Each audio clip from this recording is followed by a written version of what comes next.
Good morning then, guys. So to add a reflection or evidence, then you simply need to just select the activity or project that you're doing, okay, and then go up to the top right hand corner and you will just click add reflections and evidence. Okay, so you click on that one.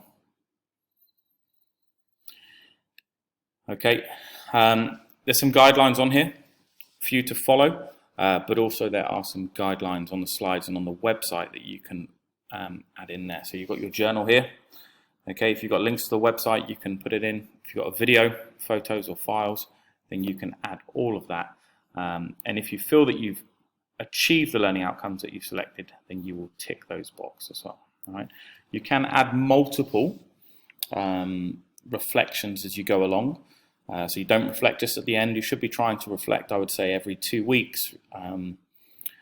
So you can see the progress that you're making, and you will have a much fresher kind of view of what is happening with your project or your activity if you reflect on it more often. Okay, once you put that in, then you'll just click on add a new entry and it will be saved in there. You can go back and keep adding these as you go along. Thank you.